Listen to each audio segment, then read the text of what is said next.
Good day. Today is Saturday, 27th December 2025, and let me remind you again before I proceed with this video to tick the like button if once you've watched the video you like what you've heard and you decide that you wish to indicate that fact. Now, today is, of course, the first day after the Christmas holiday, at least in Britain. And I said I would resume doing programs after the Christmas holiday. And indeed, here I am. But it is also the case that over the course of the Christmas holiday, as a result probably of the many visitors I've received, I've caught a cold and it has affected my voice. So this program is indeed going to be shorter than my more usual programs because obviously I have to try and keep going for as long as my voice can, and I'm not sure how long that is going to be. So apologies for that. As I said, within a couple of days, when the cold is behind me and everything else is behind me, I will be able to provide you with the usual videos of the usual length that I did before. Anyway, let's turn to the topics of today. And again, it has to be mostly about Ukraine. The United States has just carried out bombing strikes on positions that it claims are controlled by the Islamic State in northern Nigeria, in the region of Sokoto. The Nigerian government is saying that they were informed in advance about these attacks and that this was some kind of joint operation between Nigeria and the United States. There was a long article in the Financial Times that expressed utter skepticism and indeed bafflement about this particular attack. It said that there's no major presence by the Islamic State in Sokoto region, that the Islamic State is in fact based elsewhere. I should say the Islamic State in the local guise of the Nigerian Islamist insurgent group, Boko Haram, that is located elsewhere in Nigeria, not specifically in Sokoto region, and that the Financial Times has contacted local people, and they say that the bombs and the missiles fell uselessly on an empty field. I am not there. I don't know what the exact situation in Sokoto region in fact is, and I don't know whether these bombs and these missiles actually did only hit a field. The Financial Times used to be very much a newspaper of record, whose word on these kind of matters, once upon a time, I would never have questioned. I'm afraid the situation today is different, and it is a case that it absolutely does not like Donald Trump. So maybe the attack was as pointless and as empty as it says, but I'm not able to verify that fact. What I would say is that the United States is treading here on what I would consider to be dangerous ground. Sokoto, the city rather than the region, used to be the capital of what the British refer to as the Sokoto Caliphate, a very large Islamic state that dominated much of West Africa in the 19th century. The Sultan of Sokoto was a very, very powerful figure at that time. There continues to be a Sultan of Sokoto today, though he is more a symbolic figure than a person who exercises political power. I understand that he has a position, in effect, as the nominal leader of Nigeria's Muslim population, which is the biggest population in the country. Muslims make up around 55% of the Nigerian population, or so I understand. And what I would say is that Sokoto, as I remember from long ago in the 1960s, was at the epicenter of a political crisis which took place there when the most important Nigerian politician of that period, a man called Ahmadu Bello, who had been Prime Minister of Nigeria, but who was also one of the Sultan of Sokoto's senior officials. His title, as I remember, was the Sardana of Sokoto, was assassinated in the city of Sokoto, leading to the eruption of an extremely violent and very bloody civil war. So this is not territory which I myself would tread on without scrupulous attention and care. And I wonder whether the United States, whether the administration has its intelligence sorted out about what is actually taking place on this territory and has properly understood the rather fraught and complex history. Just saying. Anyway, no doubt we will be doing a program about these latest missile and bomb strikes by the United States in another country on the Duran. And from this moment on, I'm going to turn to the topic of Ukraine again, which for the moment continues to dominate the headlines.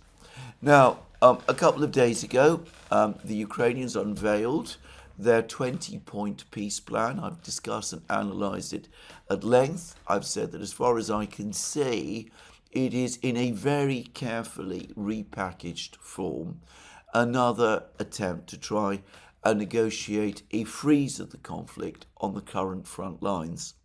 And for that reason, it would be unacceptable to the Russians. Anyway, over the last couple of hours, over the last couple of days, in fact, there have been reports that Zelensky intends to take this plan with him to the United States, that he intends to meet Donald Trump this Sunday in Florida.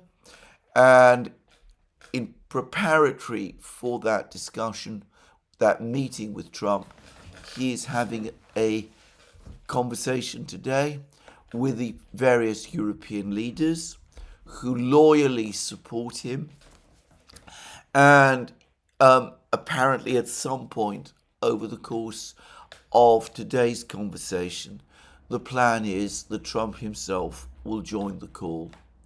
I have to say that all of this fills me with misgivings, or would have done once upon a time.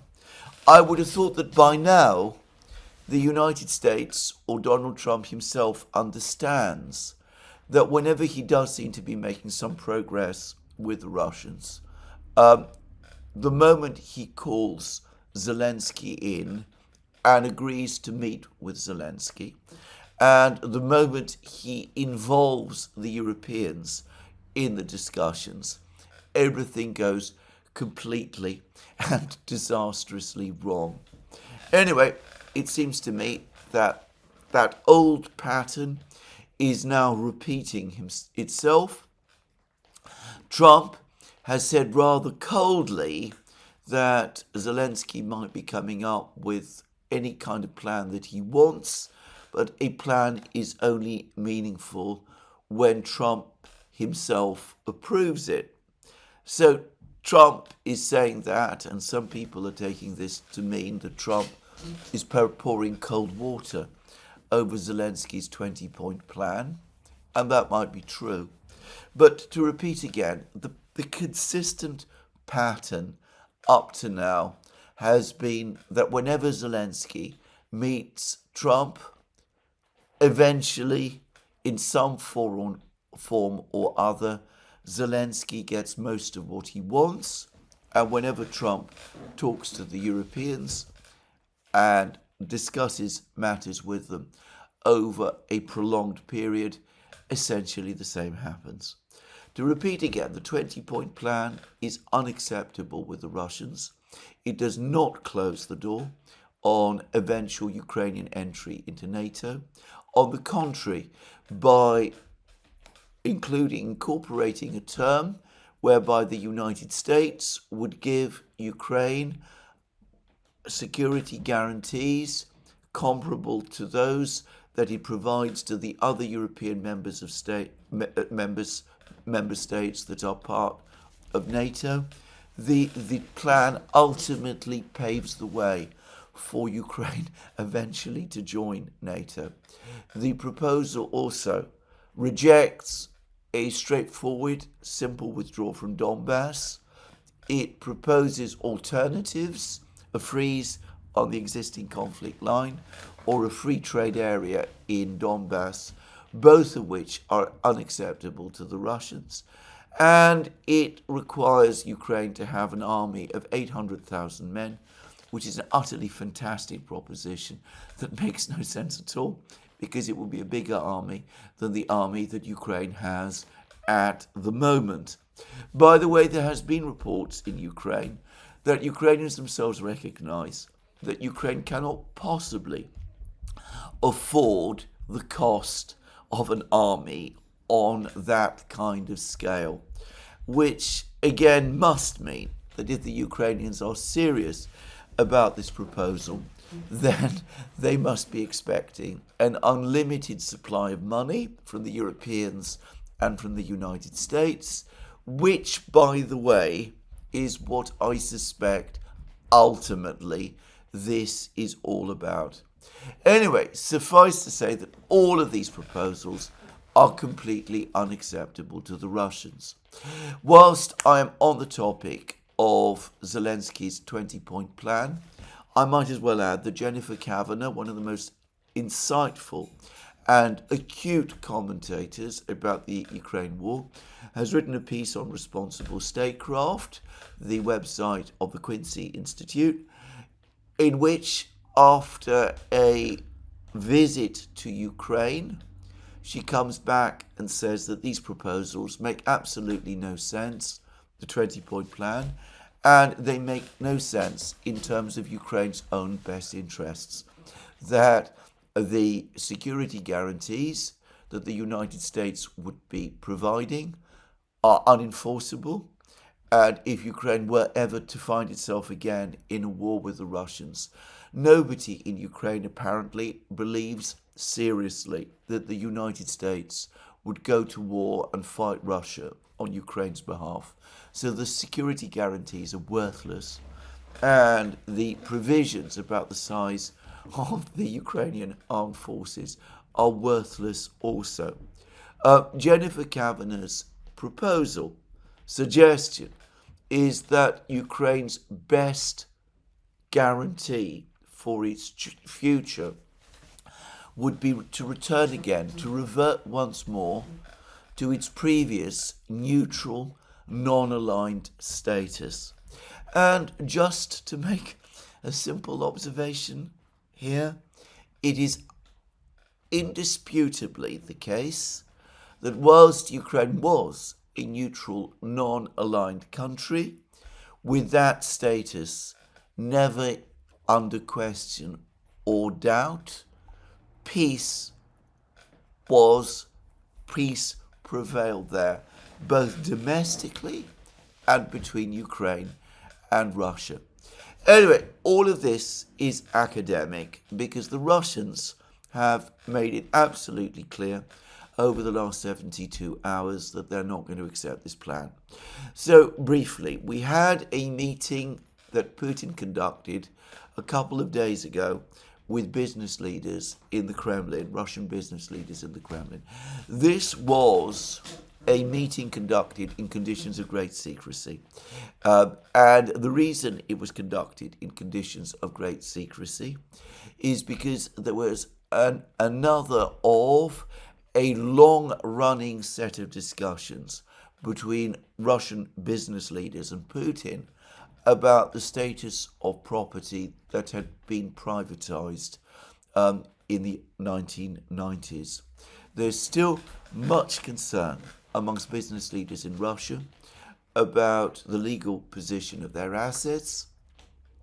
They've been constantly pressing the Russian government to pass legislation that will regularize the legal position of these assets so as to define them as securely the property of their current owners. the Russian government itself has, for many reasons, been less than enthusiastic about this. It has been a discussion that has been underway in Russia ever since the privatizations took place in the 1990s, and they continue today. I do not propose to discuss this complex topic in this program, and what I would say is that given how sensitive this question is, it is unsurprising that Putin, the Kremlin, and the business leaders wanted this entire discussion to take place in complete privacy, in secrecy, if you prefer. However, it appears that there was also some discussion over the course of this meeting of foreign policy as well. And Putin did brief the business leaders, as he regularly does, about the state of negotiations with the United States on ending the Ukraine war. And some of the business leaders have spoken to the leading Russian business newspaper, Kommersant, and Kommersant has itself republished some material based upon what Putin said. It is important, however, to remember that there were no journalists from Kommersant physically present at this meeting. Kommersant is drawing its account of the meeting entirely from second hand. Anyway, there was then, as I said, there's been two articles about this in Kommersant. One was a very brief one that was published by Kommersant as part of its news feed. And then there was a rather more elaborated article written by Kommersant's leading correspondent, Andrei Kolesnikov, who I should say is an extremely well-connected and very highly trusted, but nonetheless rather gossipy journalist of the kind that you tend to find both in Russia and, by the way, the United States. Anyway, he has now published in Kommersant his own account of what Putin said.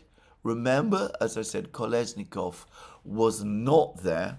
He appears to have obtained most of the information about Putin's words from Shokhin, who is the head of the businessmen's union in Russia. He had a conversation with Shokhin, and, well, this is what Andrei Kolesnikov said, and I'm only going over all of this because these words of Kolesnikov have been republished in certain parts of the Western media, and I think there's been a certain amount of cherry picking over what it was that Kolesnikov actually wrote, and for that reason I'm going to read Kolesnikov's exact words, and I'm going to then give my own interpretation of them. He said that he begins by saying that he would now speak of some of the details. According to Vladimir Putin, mostly talked about the peace plan negotiations with the United States and Ukraine. He talked about the Anchorage agreements, the American plan, and the positions that were, so to speak, agreed upon on the fly. Putin also said that the Americans backed away from some of their own proposals as a result of negotiations with the Europeans. Putin saw this as a sign of weakness. By the way, those last words I've never seen reproduced anywhere in the media in the West, that Putin saw Trump backing away from the agreements reached in Anchorage as a sign of weakness on Trump's part. weakness in terms perhaps of his personality, weakness maybe in terms of Trump's political position. And then Kolesnikov continues, Putin asserted that the Russian side is still prepared to make the concessions he made back then in Anchorage. In other words, and this is clearly now Kolesnikov's own interpretation. In other words, he's talking about Donbass being ours. He stated that the question, that is to say Putin, stated that the question of the Kramatorsk-Konstantinovka Slavyansk is not up for discussion. That must go over to Russia. There is no doubt about this. However, a partial territorial exchange on the Russian side is also possible. I will come back to those words in a moment. And then there was a discussion about the nuclear power station. According to Kommersant, Putin made no secret of the fact that the issue of joint management of the Zaporozhye nuclear power plant with the Americans, rather than with Ukraine, is being discussed. American colleagues have expressed interest in engaging in mining at the Zaporozhye nuclear power plant. This is mining for cryptocurrencies, just to make that clear. Electricity supplies to Ukraine are also being discussed at the American initiative. Putin also said, when asked whether Ukrainian specialists could work at the nuclear power plant, he replied that they were working there as before, but now they had Russian passports. Now, my conclusion from this is that Putin gave no ground at all. Donbass, the whole of Donbass, must return to Russia. He is not saying here that the Russians will settle for less than the whole of Zaporozhye and Kherson regions. But if the Ukrainians are prepared to give up all of this territory, then the Russians would be prepared to return to Ukraine, territory that they currently control in Kharkov and Dnipropetrovsk regions. But this would have to be done as part of a settlement. All of the 5 regions must, Crimea, Zaporozhye, Kherson, Donetsk, Lugansk, must pass in their entirety to Russia. That is my understanding of the current Russian position. I see nothing to suggest that it is otherwise, and in recent days the Russians have repeatedly said that they expect Zaporozhye and Kherson regions to become once again part formally of Russia. A person, somebody who wrote for me, who sent me a private email, very helpfully recently pointed out that the Kinburn Spit, which is a promontory that juts out into the Black Sea, which is controlled by Russia, is nominally part of Nikolaev region. But I understand that through Russian legislation, it has been reincorporated, or rather has been incorporated into Kherson region as well. So I don't see here any sign that Putin is prepared to withdraw or to give up any territory in the 5 regions, which is what Russia demands. Putin also mentioned American plans to share out or divide control of the Zaporozhye nuclear power plant. My impression here, and bear in mind this is Kolesnikov's account, not mine, and not Putin's himself, is that the Russians are very dismissive of all of this. The Americans only want to use the Zaporozhye nuclear power plant to mine for crypto, and I get the sense that Putin isn't very impressed by that. And he said that the formerly Ukrainian staff who used to work at the power plant are still there, but now they do so as Russians. That seems to me to imply quite clearly that the Zaporozhye nuclear power plant will remain under Russian control. The Americans are putting forward all sorts of proposals for joint ownership and operation of the plant. They proposed that it be shared between Ukraine, Russia, and the United States, or they've suggested that Russia and the United States might share it between themselves. Putin, my get sense here, is completely uninterested and completely unimpressed. The most important words to repeat again are these: the Americans backed away from some of their own proposals as a result of negotiations with the Europeans. This was a sign of weakness. The Russians see the Americans as weak, Trump as weak. They're not able to stand up to their Ukrainian proxies or their European allies. Despite the dominant position that the United States has, they've not been able to organize themselves and to come up with coherent proposals. And whenever they seem ready to do so, the moment their allies, the Ukrainians and the Europeans, enter the fray, they back off. And I strongly suspect that the same is happening all over again. Now, on this point, I must refer to an utterly brilliant article published by Cotilia the Contemplator on his Substack page. His Substack site. He discusses here in detail the successful backchannels that the United States has previously operated with the Soviets during the Second World War and with the Chinese during the Cold War.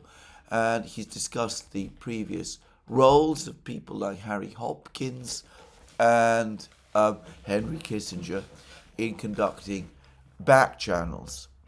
And as he rightly points out, Donald Trump using people like Witkoff and Kushner to open backchannels to the Russians is far from unprecedented in terms of modern American history. And he's absolutely correct about this. But this backchannel, the one we are talking about now, is going badly wrong. It is not moving forward because it is not being used by the United States properly. And Cotilia the Contemplator is thoroughly and carefully explains why. He shows that in the previous occasions when back channels were operated, the White House had a clear idea of where it was going and what it was seeking to achieve. It had a clear and coherent strategy, a clear and coherent negotiating strategy, and it was eventually able to mobilize the entire US government to achieve that objective, and it never gave its friends and allies vetoes over the course of the discussions. In fact, it brought them in only once the fundamental agreement had been reached. And he says that this current back-channel negotiation has not been conducted in that way. The United States, instead of taking a disciplined and restricted approach to these discussions, is constantly bringing the Ukrainians and the Europeans into them, with the result that they go nowhere, and that the Russians are starting to have lost faith, and that the Trump administration, is negotiating with the Russians in a weak way. And here we have Kolesnikov, admittedly at second hand, telling us that Putin said exactly the same thing in his discussions to the business people. The Americans backed away from some of their own proposals as a result of negotiations with the Europeans. this was a sign of weakness. Well, it's rare, in my experience, for even the best article, and Cordelia the Contemplator's article is a particularly good one, to be confirmed in its essential point so quickly. Literally, I think the day after it's published. But here we are. Here you see it. Anyway, that's Kolesnikov telling us about what Putin said. We also have, perhaps, a much more strongly worked out and clearly set out statement from the hard man of the Russian Foreign Ministry, the Deputy Foreign Minister, Sergei Ryabkov, and he's provided this in an interview that he's given to Russian television. And here there really is no need for parsing or interpretation, because one of the merits, the values about Ryabkov is that he speaks very clearly. First of all, he said that he did not believe that the Europeans and the Ukrainians were interested in peace. The other thing he said is that, yes, the Americans and the Russians are negotiating and have been negotiating successfully up to now. But this 20-point plan that Zelensky has come up with is totally different from the 28 points that the Russians discussed with Kushner and Witkoff when they came to Moscow earlier this month. And that the Russians are prepared to work with the 28-point proposals because they are based on the understandings Putin and Trump reached with each other in Anchorage. But precisely for that reason, they're not interested in the 20-point proposals that Zelensky currently is coming up with. So that is the Russian position. I don't think that there is any ambiguity or doubt about this. We've heard Putin, or rather we've heard at second hand what Putin has been saying about this topic, and now we have Ryabkov. The Russians say that they have been provided with no fewer than 4 documents over the last couple of days. There are also reports that the Russians have expressed unhappiness to the Americans about some of the contents of the documents that they have received, because these deviate very much from the 28-point plan. Well, there's no doubt about that, because that is essentially what they are saying in public.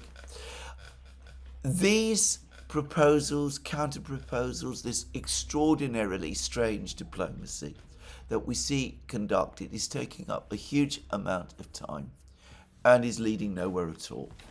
Now, in the meantime, something else is happening which may be leading to an important outcome. Now, the former Greek finance minister, Yannis Varoufakis, who's also a prominent economist, a very good economist. Some of us might have questions about whether he was a good finance minister, but indisputably he is an extremely competent economist. That doesn't mean you have to always agree with him, by the way. I often don't. Anyway, he, and I would add that Varoufakis, is a well-connected person. He has lots of people who talk to him.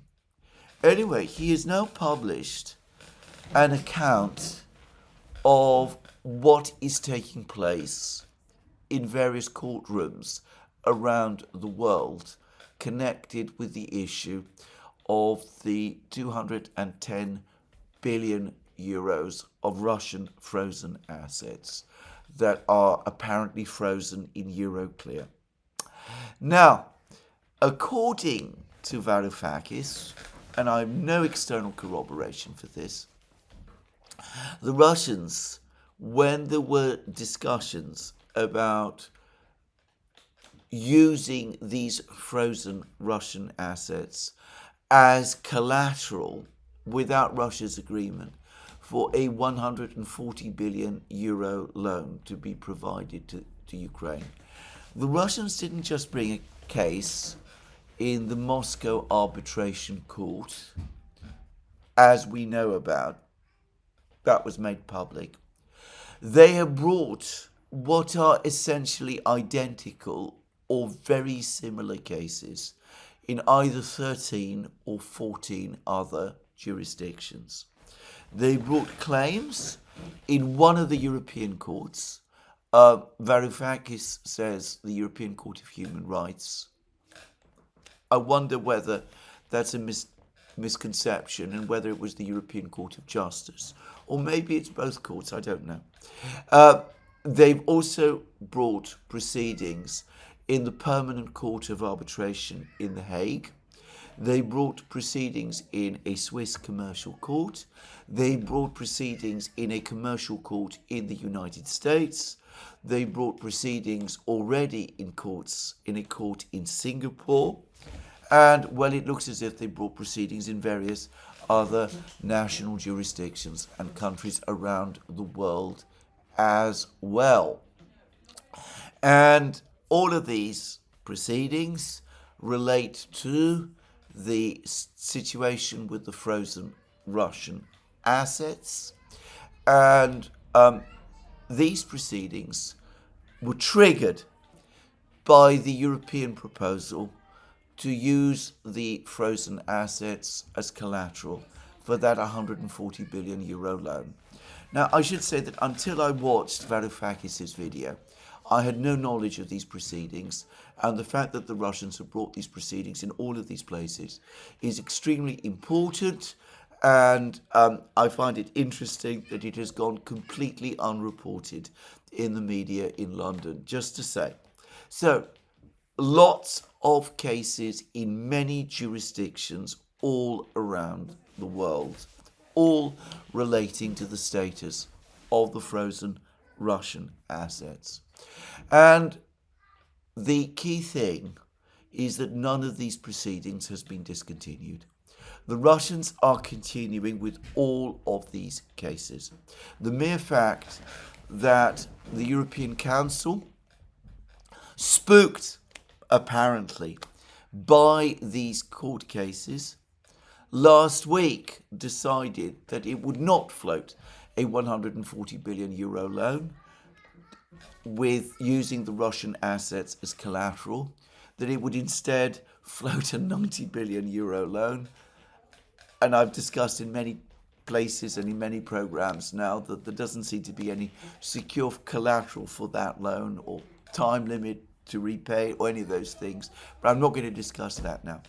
Anyway, the fact that the European Council dropped the plan to use the frozen Russian assets as collateral for a loan to be paid to Ukraine has not in itself led to the Russians discontinuing any one of these cases. They are pressing forward with them. Now, Varoufakis says a number of other things. He says that in all of these cases, the proceedings have been brought on behalf of Russia by various international lawyers and jurists drawn from around the world. Some of these are some of the top jurists and lawyers in the world, versed in this area of the law. And importantly and interestingly, it seems that none of them are Russians. The Russians have put together a colossal and extremely strong legal team made up of top non-Russian lawyers. I find that both interesting, by the way, and a little surprising. But anyway, that is what Varoufakis says. And as I said, these cases are continuing. And apparently, two of the courts, the Swiss Commercial Court and the Permanent Court of Arbitration in The Hague, have now issued injunctions which forbid the European Union from taking any action in relation to these frozen Russian assets, such as, for example, using them as collateral for a loan given to Ukraine, until the substantive proceedings are decided. Varoufakis also confirms that the Russians are now in the business of using the provisions in the commercial treaties that they've negotiated with Belgium and with other EU countries to set up tribunals where exactly these same arguments will be made, and the same case will be brought. And it turns out that there's more than one treaty, and the result is that there's going to be more than one of these tribunals deciding and looking at these matters. One of the other courts that is apparently going to be where the Russians have brought proceedings is the International Court of Justice, also based in The Hague. So, a massive set of proceedings brought by the Russians, and a major legal offensive is underway. Now, from what Varoufakis has said about these cases, and I ought to say that it is primarily Varoufakis, but Professor Jeffrey Sachs has also commented about legal proceedings that the Russians are bringing, and what he says seems to me to complement Varoufakis' words very well, even if it doesn't fully corroborate them. Anyway, from what Varoufakis is saying, the arguments that the Russians are making are the same arguments that you've been hearing from me over the course of the last couple of months, the arguments I've been making in this program, and which I've been making in programs that Alex and I on the Duran do together, which is that these assets are state sovereignty, are protected by sovereign immunity, state sovereign immunity, that the freezing of the assets, which took place in February 2022, was by itself almost certainly a violation of state sovereign immunity, that the various plans that the Europeans were coming up with over the last couple of months to try to use these assets to fund the war in Ukraine were clearly illegal and were arguably, or many people would say, were theft. And the point I've also made in very many programs that and going beyond that argument, that all the various schemes, all the various elaborate proposals made to try to use the assets in order to fund Ukraine, what they actually did was not get round the legal problems, but on the contrary, highlight the underlying illegality of what was proposed. So the legal document that the Russians have put forward and which has been presented to all of these various courts runs to apparently 840 pages. And it is full of legal citations and authorities. And it does something else as well, which is that I've also made the point in many programs that all of the various discussions that the European Union has been engaging in, all the acrimony and argument and debate and the public comments made by people like Bart de Wever and Euroclear itself and the IMF and the ECB about how illegal all of these various plans would be, that all of this supports the Russian case because it's evidence that the Russians can provide that even the European Union, even people within the European Union, acknowledge the underlying illegality of this enterprise. But Varoufakis says that to the Europeans' extraordinary alarm and shock, within this 840-page document, plea, if you like, petition, if you prefer. The Russians, statement of case, the Russians have extensively quoted from various other documents internal to the EU and internal to the discussions and deliberations that were taking place within the EU, which further confirm that many people within the EU had doubts, severe doubts, about the legality of what the EU was intending to do. And apparently there are recriminations and there's a lot of question marks about how the Russians obtained these documents, and there's questions about whether the Russians carried out a hack or whether they were provided these documents by friendly insiders. Let's not waste time talking about this. Anyway, apparently a very formidable document indeed. And in a recent program, I mentioned that the mere fact that European governments and the European Commission had even floated the idea of using the Russian assets as collateral for a loan might strengthen the Russian case, because the Russians could come along and tell various courts around the world, well, it's illegal that these assets are frozen anyway.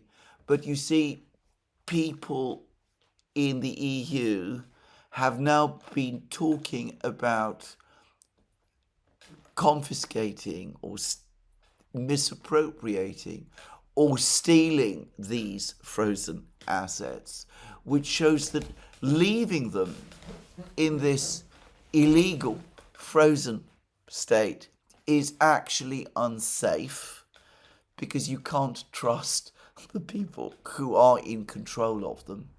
And that is, by the way, to my absolute knowledge, a kind of argument that judges do understand and do take note of. I mean, it doesn't follow they will always accept it, but they might do.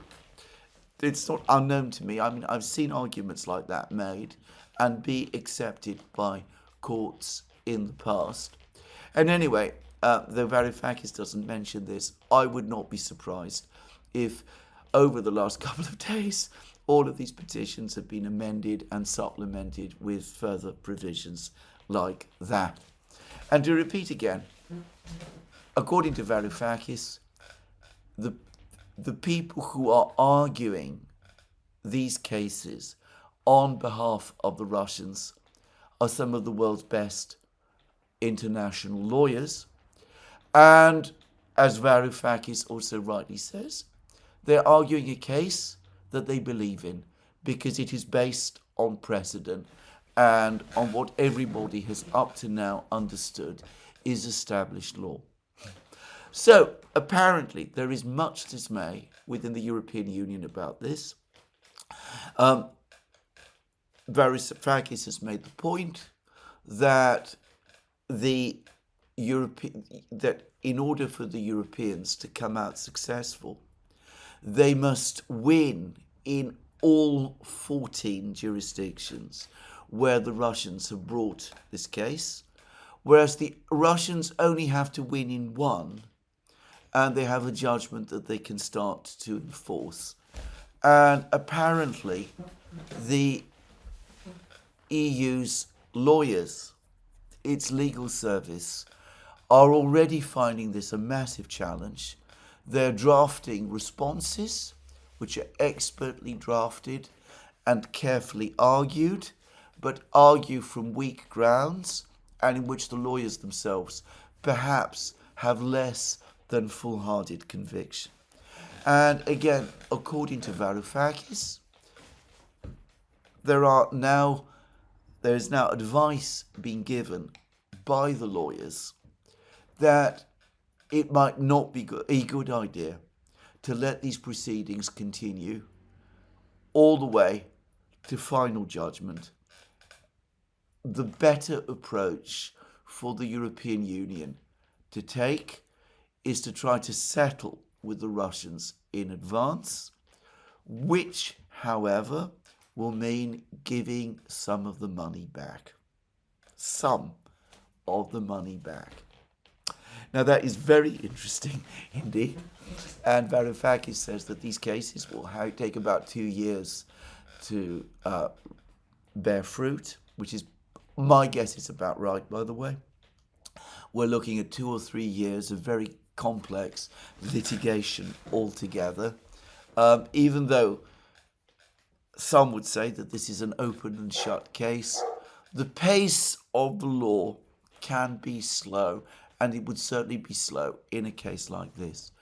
But as decisions start to be made, some of which at least, and we've had this in these injunctions from the Swiss Commercial Court and from the Permanent Court of Arbitration in The Hague, restricting preventing the European Union from doing anything with these assets until the final judgment.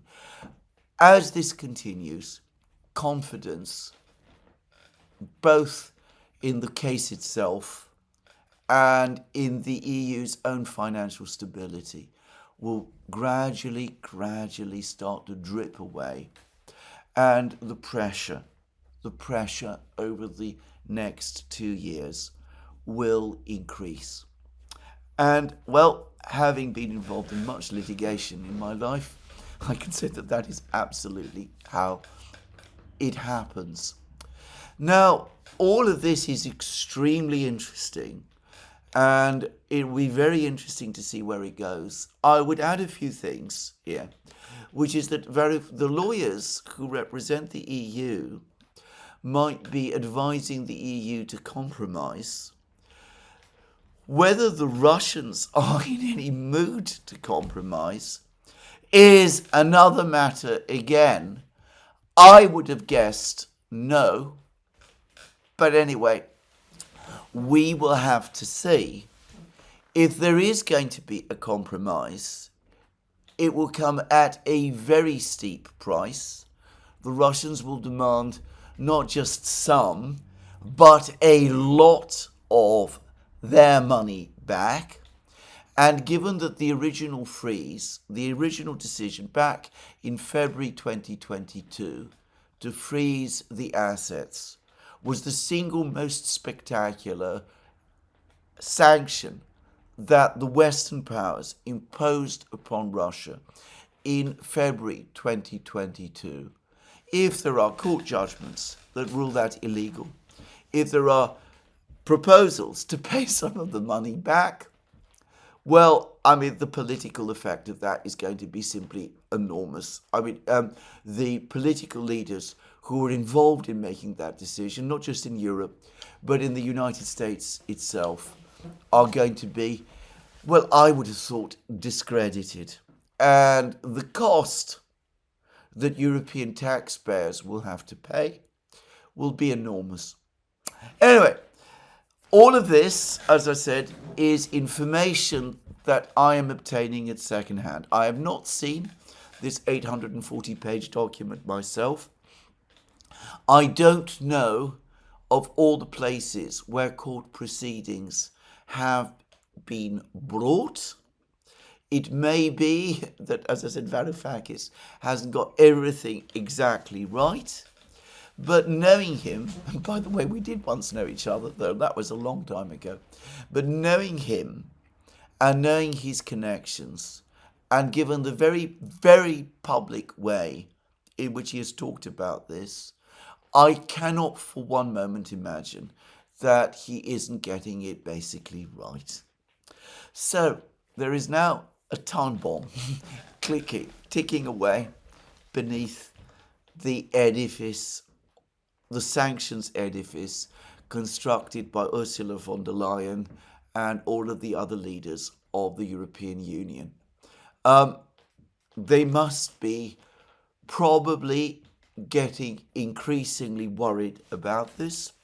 They got through the initial crisis last week by dropping the idea of using the assets as collateral for a loan, but with every day that passes, with every decision, with every court filing in 14 different jurisdictions, the bomb continues to tick away, draining confidence and deepening fear and worry right across the system.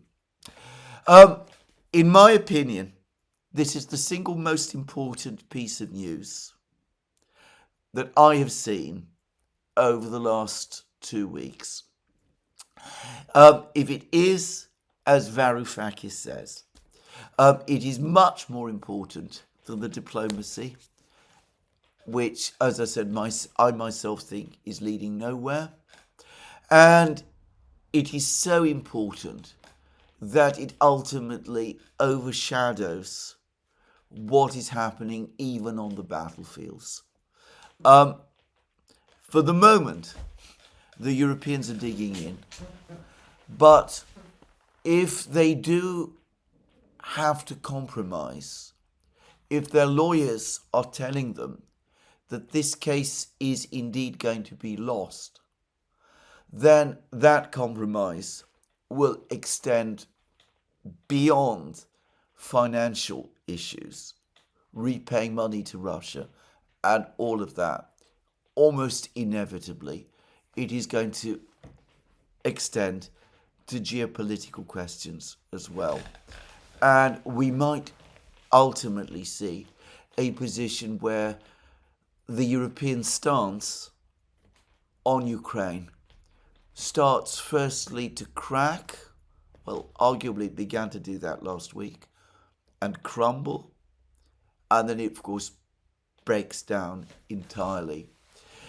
This information, incidentally, provides further explanations for Emmanuel Macron's proposal that this is the right moment, finally, to start talking to the Russians.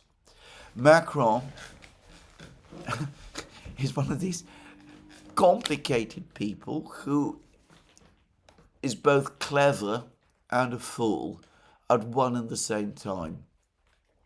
I think he's probably has the kind of mind that might understand the implications of all of this more quickly than, say, Olaf Scholz or Friedrich Merz or Keir Starmer can do. And he might be saying to himself, we are all of us in very, very serious trouble. All of us who were behind this project might one day be personally held to account for it. I am one of these people. Given that the Russians appear, legally speaking, to hold a winning hand, I need to start negotiating with them and talking to them fast. Anyway, let me repeat again, I don't have direct knowledge of any of this, but it makes complete sense to me based on the legal principles with which I am already familiar, and it also makes complete sense based on what I know about how the Russians act. So I believe it to be true, and I believe it to be true also because Varoufakis, as I said, is not somebody who I would question on a matter of this kind. Anyway, let me now turn to the other area. Having dealt with the diplomacy, such as it is, and the financing, let me now turn to the question of the war. Because the war continues. There was another massive missile and drone strike by the Russians across Ukraine last night. I think we're going to see a steady escalation of these strikes leading up to the New Year holiday. Now, yesterday, reports also began to circulate in the Russian media, the Russian side of the media, that Huliaipole, the city in Zaporozhye, has fallen. And there were two videos which appeared to corroborate some of these claims. One was a video the Russians published, which showed Russian troops in Huliaipole, in the center of Huliaipole, in the operational headquarters of one of the Ukrainian battalions that was defending Huliaipole. And it appears that the men who were operating that headquarters, the officers and the men who were running that headquarters, fled, leaving the entire headquarters with all the maps and documents and electronic gear and computers and all of that, to fall into the hands of the Russians completely intact. This has been widely reported, and as I said, there is video footage which appears to confirm it. It is also consistent with reports that were circulating in the Ukrainian media for some days that Ukrainian officers charged with defending Huliaipole were providing false information to their troops about Russian advances, giving the impression that the situation in Huliaipole was worse than it actually was, and the result was that the Ukrainian troops charged with defending Huliaipole were becoming demoralized, and that more and more of them were deserting and fleeing the battlefields. It's a strange story, and I haven't yet seen any evidence of any actual Ukrainian officer being arrested and prosecuted for spreading rumors about Russian successes to his own troops in that kind of way. I wonder whether the truth is that Ukrainian soldiers in Huliaipole have been deserting and running away, fleeing from the city in ever greater quantities over the last couple of days, and that the Ukrainian command hasn't been able to stop them, and that it is this which someone in Ukraine is trying to explain away by placing the blame for what has happened not on the soldiers themselves, but on their officers. Just say. Anyway, whatever. That is one video. It appears to show the Russians in the center of Huliaipole operating in control of a headquarters which fell under Russian control intact, which appears to confirm that Ukrainian soldiers are fleeing from Huliaipole, or at least from some places in Huliaipole, without putting up much resistance. Now, the other video footage is Ukrainian, and it shows the Ukrainians countering Russian advances at the very western outskirts of the central areas of Huliaipole. And this would be consistent with the Russians being in effective control of the whole town. Now, I would say that I am confident that there are still Ukrainian troops in Huliaipole in various different places there fighting on, but the Russian Defense Ministry will probably take some time, therefore, before they confirm that Huliaipole is indeed under Russian control. But there is a difference between effective control, which is perhaps what the Russians now have. They control most of the town. They control its outskirts and its central areas. They control all of the main buildings. There may be scattered Ukrainian troops still operating in some places, but the Russians overall control. There is a difference between effective control and the kind of total control which allows the Russian Defense Ministry to say that they are in total control of a town. So it may be that we are in that period. But whatever, it does look as if the Russians have made some kind of breakthrough in Huliaipole.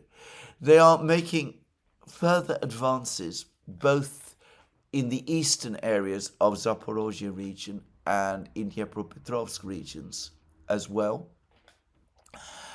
They are closing in on the various small towns to the north of Huliaipole.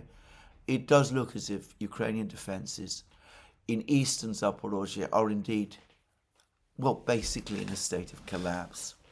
And interestingly, the various mapping projects put the Russian army now well to the north and well to the west and east of the small town of Stepnogorsk in western Zaporozhye. There were reports about 2 weeks ago that Stepnogorsk has fallen. The Russian Defense Ministry has never confirmed this. And there are still reports that there are Ukrainian troops isolated but holding out in some buildings in the center of Stepnogorsk. But that doesn't seem to prevent the Russians from advancing both to the north and west of this town. Anyway, that's probably the biggest event that has taken place on the battlefronts. Everywhere else, the situation remains as before. More Russian advances in Siversk, in Konstantinovka. The long agony of the encircled Ukrainian troops in Mirnograd continues. And apparently, these include some of Ukraine's best troops, just saying. Now, last night and early this morning, there was a whole cascade of articles that appeared on the Russian side of the internet, which spoke about a military crisis for the Russians in Kupiansk. Kupiansk is, of course, the place which the Russians said they captured, I believe, in November. Zelensky then said that the Ukrainians were conducting a successful counterattack there. Syrsky, a few days ago, said that the Ukrainians now control 90% of Kupiansk. There's been, as I said, much coverage of this Ukrainian counterattack. I myself have expressed deep skepticism about its existence. But yesterday, it was as if some parts of the Russian internet snapped.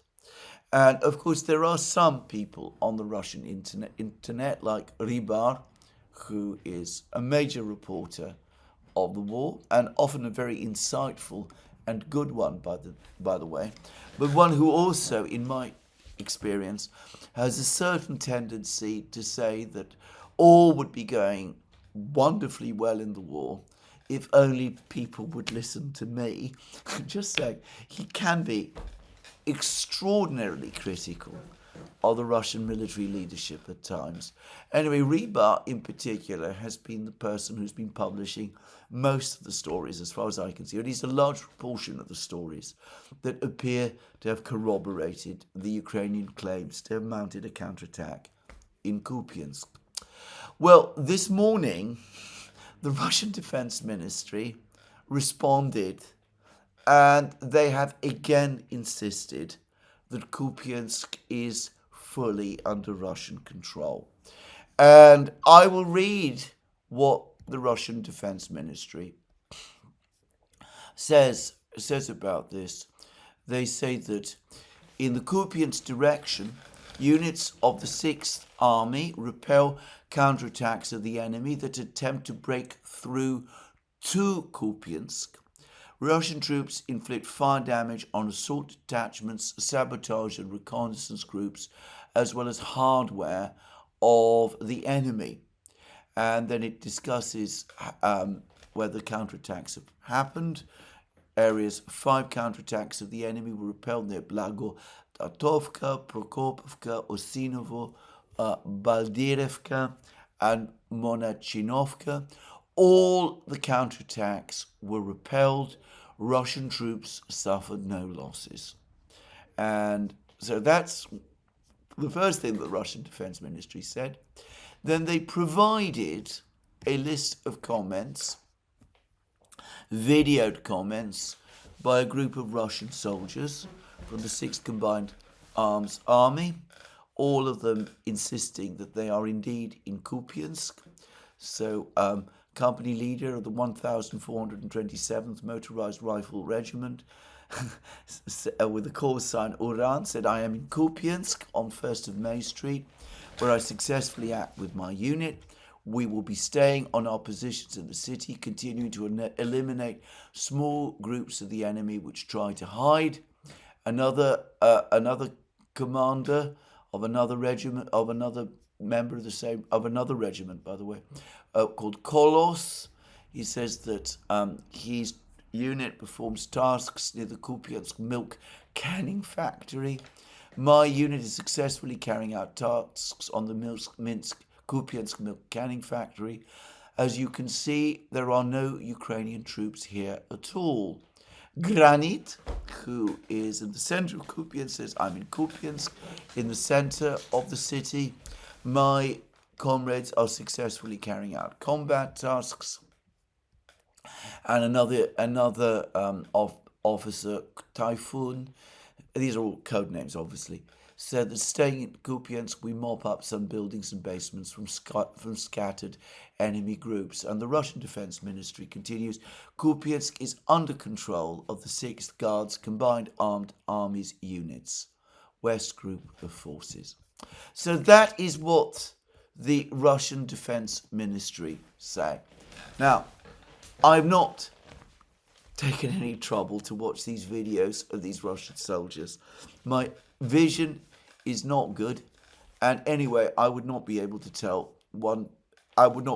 identify any place in Kupiansk, assuming, of course, that they appear on these videos. So I'm not going to try, because what I say here carries absolutely no weight at all.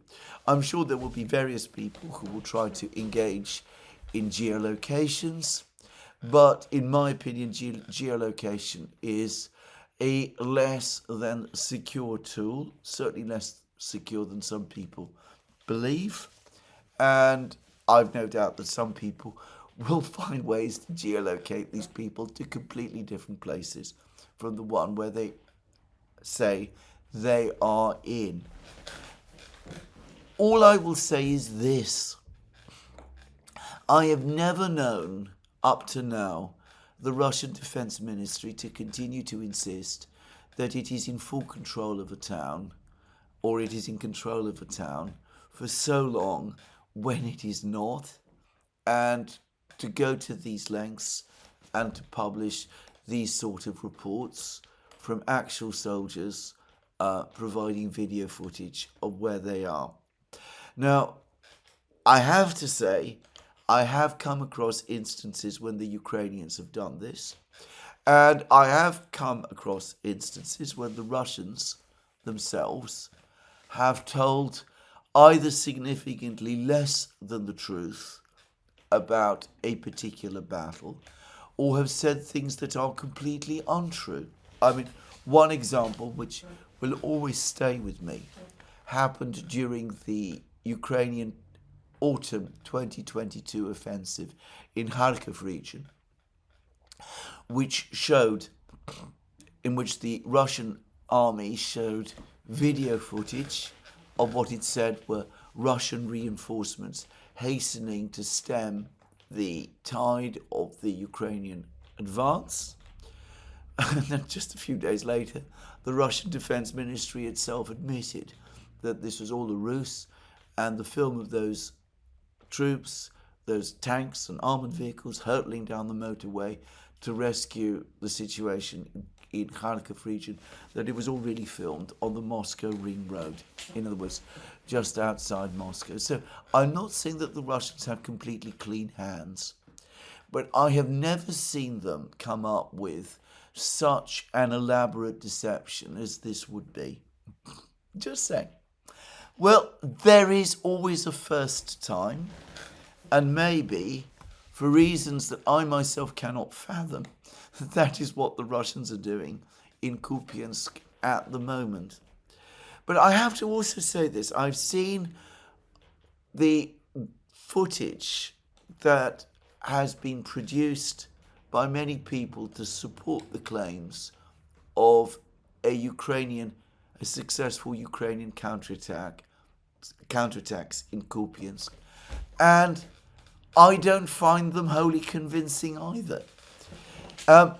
Sometimes they do show the presence of Ukrainian troops in various parts of Kupiansk, but always in small groups and never in situations where it looks to me as if they are properly in control. And as I pointed out many years ago, at an earlier stage of the war, mere presence does not imply control. The Russians have said that Ukraine sometimes infiltrates troops into Kupiansk, that they are then dealt with by the Russians. And the video footage I've seen up to now does not contradict that claim. It doesn't prove it, but neither does it contradict it. So anyway, I've devoted a lot of time and effort to Kupiansk at the present time. Other things are happening in other places. The Russians advancing in Zaporozhye being one. The Russians capturing Siversk and pushing westwards is another. The Mirnograd battle, as I said, a long drawn-out agony for the Ukrainian troops trapped there. That continues too. But I know there's been a lot of coverage about the situation in Kupiansk, so I thought it was only right if I mentioned it on this program. This is where I'm going to have to finish this program. My voice is now starting to give out, just saying. And I need to husband it for the rest of the day. And I have my family and friends to attend to. Video has gone longer than I anticipated, but then so be it. And, well, let me remind you again, having finished this video, that we published all our videos on our various platforms, Locals, Rumble and X, and now on Substack as well. That you can support our work via Patreon and Subscribe Star and by going to our shop. Links under this video. Last but not least, if you've liked this video, please do remember to tick the like button and to check your subscription to this channel. That's me for today. More from me soon. Have a very good day.